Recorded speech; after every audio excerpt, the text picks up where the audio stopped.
How to overcome grief and mourning.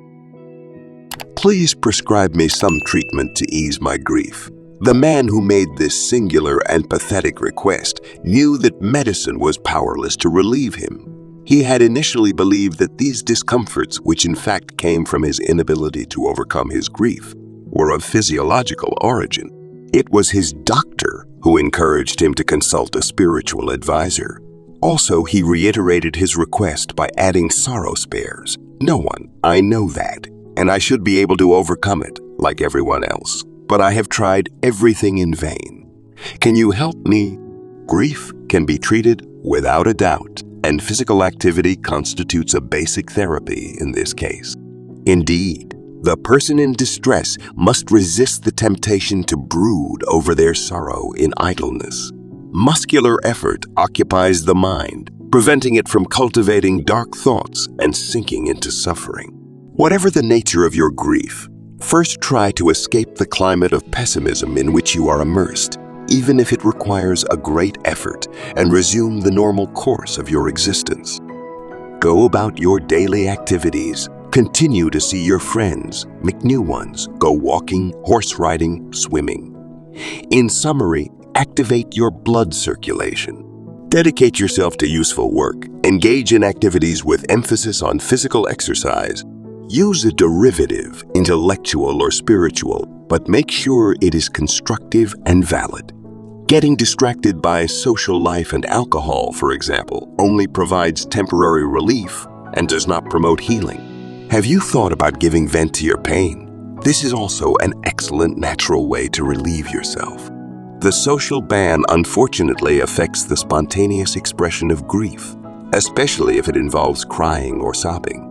However, tears are a safety valve with which the Almighty has provided us to alleviate, among other things, moral suffering. Why not use it if necessary? Like any natural function, you must learn to control your tears. But everyone, men or women, has the right to cry to their heart's content on occasion. They will find beneficial relief there. We must obviously avoid this becoming a habit or indulging in it excessively, as the consequences could be disastrous and even lead to psychosis.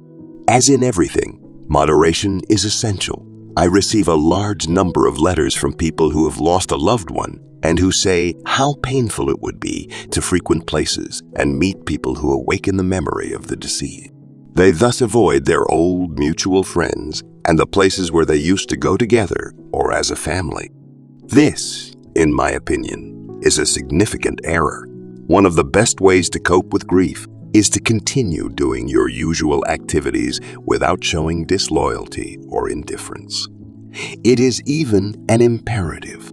If we want to avoid falling into unhealthy despair, no one is safe from sorrow.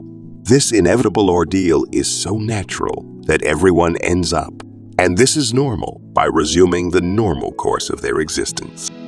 For years, I have collected testimonies that reinforce my belief that we inhabit a dynamic universe in which life, not death, is the fundamental principle. These trustworthy and completely true testimonies relate to experiences which show the existence of a world juxtaposed or closely intertwined with ours, in whose meshes human spirits, on both sides of death, remain in uninterrupted relationship. On the other side of the fence, living conditions as we know them are extremely different. Those who have crossed this barrier live in a world greater than ours. That is certain, and their understanding of events far exceeds ours. Nevertheless, all the facts combine to prove not only the survival of those who have left us, but also their proximity. To this must be added the indication, no less real, that we will find them one day. In the meantime, we live in spiritual communion with those who preceded us in the spirit world.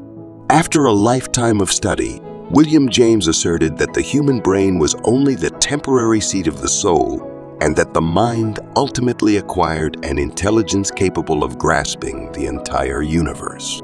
Our spiritual being, which develops throughout our earthly life, becomes more and more aware of the vast world that surrounds it. Death is really just the attainment of expanded understanding. Euripides, one of the greatest thinkers of antiquity, was convinced that life after death was infinitely superior to this life. Socrates, who shared this opinion, left us one of the most comforting statements that has ever been made. No harm can come to just one in this life or the next. An eminent neurologist tells us the case of a man who was on the verge of death and who began to name names. The doctor took note of them. He didn't know any of them. Subsequently, he asked the deceased daughter, "Who are these people? Your father spoke of them as if he saw them." "They are all long-deceased relatives," she replied. This neurologist says he is convinced that his patient really saw them. Another radio celebrity, Margaret McBride, tells us how desperate she was by the death of her beloved mother. Startled awake one night, she sat on the edge of the bed. Suddenly, to quote her own words, "I had the impression that Mother was there beside me. She did not see her mother and did not hear her speak, but since then she has been certain that her mother is not dead and that she lives alongside her." The late Rufus Jones, one of the greatest spiritual leaders of our time, suffered the pain of losing his son Lowell, whom he held dearly. At the age of 12, the latter fell ill while his father was sailing to Europe. The last night of the crossing, lying in his bunk, Dr. Jones was overcome by an indefinable and inexplicable sadness. Then he felt like he was being enveloped in the arms of God. A great peace came over him, and he had the deep feeling of being in contact with his son. On landing in Liverpool, Dr. Jones learned of the death of young Lowell, which occurred at the precise hour when he had felt the presence of God and the tightening, forever, of the bonds which united him to his son. Hallucination, dream, vision? I do not believe that.